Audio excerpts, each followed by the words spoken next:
Hello, ഷാലോസ് little heaven എന്ന YouTube ചാനലിലേക്ക് എല്ലാവർക്കും സ്വാഗതം. അപ്പോൾ എല്ലാവർക്കും സുഖമാണെന്ന് വിശ്വസിക്കുന്നു.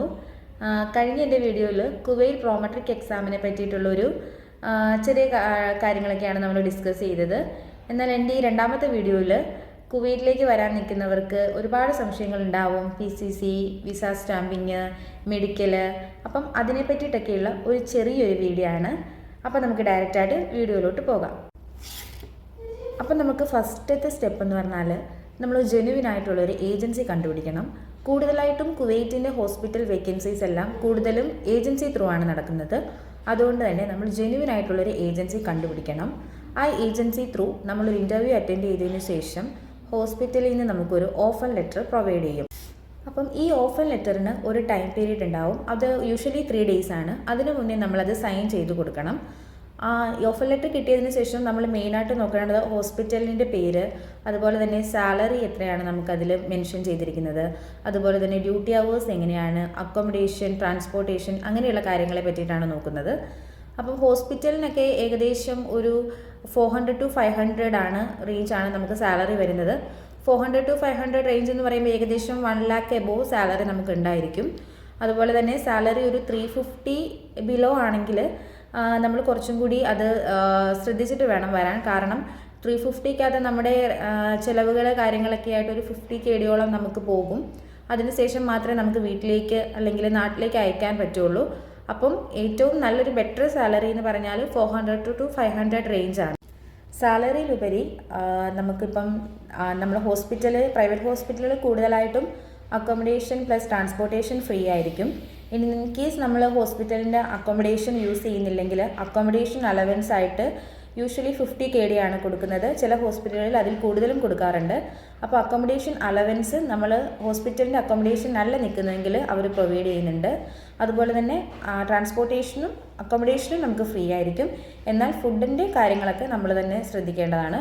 അപ്പം നമ്മൾ ഓഫർ ലെറ്റർ ഇത്രയും കാര്യങ്ങളൊക്കെ ഒന്ന് ഡബിൾ ചെക്ക് ചെയ്തതിന് മാത്രം സൈൻ ചെയ്യുക. കാരണം നമ്മളിവിടെ വന്നു കഴിഞ്ഞ് നമുക്ക് ഇതിലും നല്ലൊരു ബെറ്റർ ഓപ്ഷൻ കിട്ടുമ്പം അതിലേക്ക് പോകണം നമുക്ക് ആഗ്രഹമുണ്ടെങ്കിൽ പോലും നമ്മളൊരു ഹോസ്പിറ്റലുമായിട്ട് ഓഫർ ലെറ്റർ കാര്യങ്ങളൊക്കെ സൈൻ ചെയ്തതിന് ശേഷം അവരത് ഡയറക്റ്റ് വിസ പ്രോസസ്സിങ്ങിന് വേണ്ടിയിട്ട് സബ്മിറ്റ് ചെയ്യും. സോ പിന്നെ നമുക്ക് വേറൊരു ഹോസ്പിറ്റലിൽ നിന്ന് ഒരു ബെറ്റർ ആയിട്ടുള്ള ഒരു സാലറി പാക്കേജ് വന്നാൽ പോലും നമുക്കതിലേക്ക് അപ്ലൈ ചെയ്യാനായിട്ട് പറ്റില്ല. സോ നിങ്ങൾ അത് വളരെ ശ്രദ്ധിച്ചിട്ട് മാത്രം ഓഫർ ലെറ്റർ സൈൻ ചെയ്ത് കൊടുക്കുക. ബെറ്റർ സാലറി എന്നതിലുപരി ഹോസ്പിറ്റലിൻ്റെ ജെന്യുവിനിറ്റി കാര്യങ്ങളൊക്കെ നിങ്ങളൊന്ന് അന്വേഷിച്ചതിന് ശേഷം മാത്രം നിങ്ങളത് സൈൻ ചെയ്ത് കൊടുക്കുക. ഓഫർ ലെറ്റർ സൈൻ ചെയ്തതിന് ശേഷം ഒരു 1 വീക്ക് അല്ലെങ്കിൽ മാക്സിമം ഒരു 2 വീക്ക് അതിന് മുന്നേ തന്നെ ഹോസ്പിറ്റലിൽ നമുക്ക് വിസ പ്രൊവൈഡ് ചെയ്യും. അവർ പ്രൊവൈഡ് ചെയ്യുന്ന വിസ എൻട്രി വിസ ആയിരിക്കും. അതുകൊണ്ട് അതിൻ്റെ 3 months വാലിഡിറ്റി ആണുള്ളത്.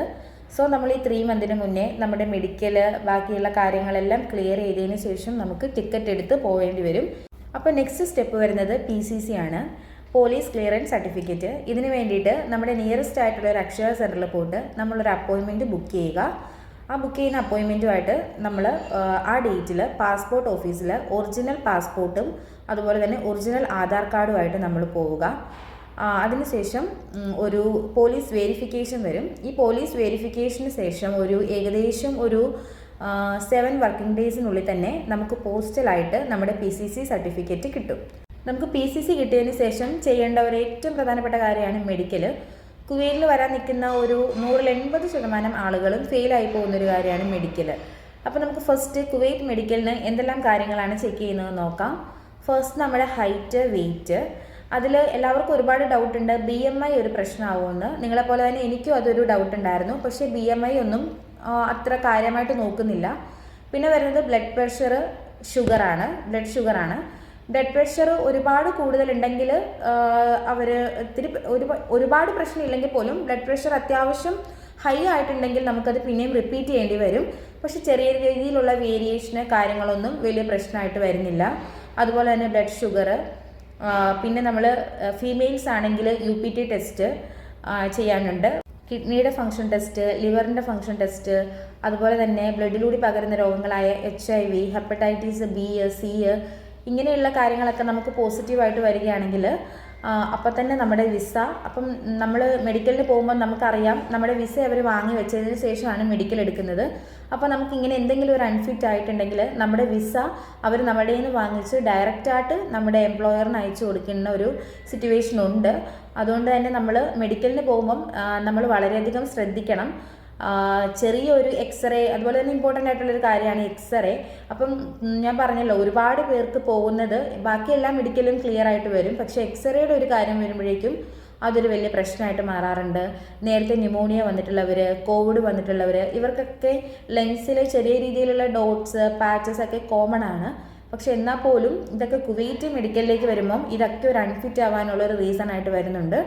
സോ നമ്മൾ കുവൈറ്റ് മെഡിക്കലിന് പോകുന്ന സമയത്ത് നമ്മൾ ഉറപ്പ് വരുത്തണം നമുക്ക് പനി, ചുമ, ജലദോഷം അങ്ങനെയുള്ള കാര്യങ്ങളൊന്നും നമുക്ക് ഉണ്ടാവാൻ പാടില്ല. അതുപോലെ തന്നെ നമ്മൾ മെഡിക്കലിന് വേണ്ടിയിട്ട് ഡേറ്റ് ഒക്കെ ബുക്ക് ചെയ്തിരിക്കുന്ന സമയത്ത് നമ്മൾ തണുത്ത വെള്ളം അങ്ങനെയുള്ള കാര്യങ്ങളൊക്കെ കുടിക്കരുത്. കാരണം ഇതൊക്കെ നമ്മുടെ ചെസ്റ്റിനെ ബാഡാക്കും. അപ്പോൾ നമുക്ക് എക്സ്റേ എടുക്കുന്ന സമയത്ത് എന്തെങ്കിലുമൊക്കെ കാര്യങ്ങൾ നമുക്ക് നെഗറ്റീവായിട്ട് നമുക്ക് വരാൻ ചാൻസ് ഉണ്ട്. അപ്പം അതുപോലെ തന്നെ എല്ലാവരുടെയും ഡൗട്ടാണ് മെഡിക്കലിന് പോകുമ്പോൾ നമ്മളൊരു പ്രീ മെഡിക്കൽ എടുക്കണോ എന്നുള്ളത്. അപ്പോൾ നമ്മൾ ഏത് ഏജൻസിയാണോ കോൺടാക്റ്റ് ചെയ്യുന്നത് അവരായിരിക്കും നമുക്ക് മെഡിക്കലിന് വേണ്ടിയിട്ടുള്ള അപ്പോയിൻമെൻറ്റ് കാര്യങ്ങളൊക്കെ എടുക്കുന്നത്. എന്നാൽ തന്നെയും നമ്മൾ അതിന് മുന്നേ ആയിട്ട് നമ്മൾ ഒരു പ്രീ മെഡിക്കൽ എടുക്കുകയാണെങ്കിൽ നമുക്ക് തന്നെ നമ്മുടെ എക്സ്റേ കാണുകയും അതുപോലെ തന്നെ എന്തെങ്കിലും കാര്യങ്ങൾ നമുക്ക് ക്ലിയർ ചെയ്യാനുണ്ടോ, അതായത് ജലദോഷം, പനി അങ്ങനെ എന്തെങ്കിലും ഉള്ളവർക്ക് ആൻറ്റിബയോട്ടിക് ഒക്കെ കഴിച്ചിട്ട് പോകാനുള്ള ഒരു ടൈം നമുക്ക് കിട്ടും. സോ ഞാനാണെങ്കിലും ഇങ്ങോട്ട് വരുന്നതിന് മുമ്പേ ഞാൻ എൻ്റെ പ്രീ മെഡിക്കൽ എടുത്തിട്ടുണ്ട്. ആ പ്രീ മെഡിക്കൽ എക്സ്റേ മാത്രമല്ല ബാക്കി എല്ലാ കാര്യങ്ങളും അതിനകത്ത് ബ്ലഡിൻ്റെ എക്സാമിനേഷൻ, യൂറിൻ അങ്ങനെ എല്ലാ കാര്യങ്ങളും ആയിട്ടുള്ളൊരു പ്രീ മെഡിക്കലിൻ്റെ പാക്കേജ് ഞാനത് ചെയ്തിട്ടാണ് വന്നത്. സോ പ്രീ മെഡിക്കൽ എന്നുള്ളൊരു കാര്യം ഒരു നെസസറി ആയിട്ടുള്ളൊരു കാര്യമല്ല. നിങ്ങൾക്ക് തന്നെ ഒരു ക്ലാരിറ്റി, നിങ്ങളുടെ ഹെൽത്തിനെ പറ്റിയിട്ടൊരു ക്ലാരിറ്റി കിട്ടാൻ വേണ്ടിയിട്ട് അത് സഹായിക്കുമെന്നേ ഉള്ളൂ. പക്ഷേ നമുക്ക് കറക്റ്റായിട്ട് ഒരു മെഡിക്കൽ അപ്പോയിൻമെൻറ്റ് എടുത്തിട്ട് പോവുകയാണെങ്കിലും കുഴപ്പമില്ല. പക്ഷെ അതിന് മുന്നേ നമുക്ക് നമ്മുടെ കാര്യങ്ങളൊക്കെ ജസ്റ്റ് ഒന്ന് അറിയാൻ വേണ്ടിയിട്ട് അതിനെന്തെങ്കിലും ട്രീറ്റ്മെൻറ്റ്സോ എന്തെങ്കിലും കാര്യങ്ങളോ ചെയ്യണമെങ്കിൽ നമുക്കത് യൂസ്ഫുള്ളാണ്.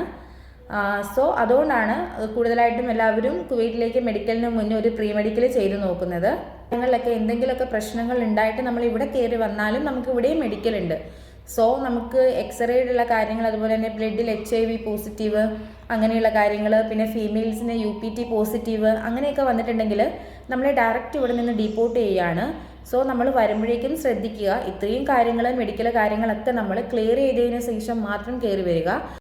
അപ്പം നമ്മുടെ മെഡിക്കൽ ഒക്കെ ഫിറ്റ് ആയതിനു ശേഷം നമുക്ക് വിസ സ്റ്റാമ്പിങ്ങിന് വേണ്ടിയിട്ട് കൊടുക്കാം. വിസ സ്റ്റാമ്പിങ്ങിന് നമ്മൾ യൂഷ്വലി കൊടുക്കേണ്ടത് പാസ്പോർട്ടിൻ്റെ ഒറിജിനൽ കോപ്പി, വിസയുടെ ഒറിജിനൽ കോപ്പി, പ്ലസ് നമ്മുടെ മെഡിക്കലിൽ കഴിഞ്ഞിട്ടുള്ള ഫിറ്റ് ആയിട്ടുള്ള പേപ്പർ. ഇത്രയും കാര്യങ്ങളാണ് നമ്മൾ വിസ സ്റ്റാമ്പിങ്ങിന് വേണ്ടിയിട്ട് സബ്മിറ്റ് ചെയ്യേണ്ടത്.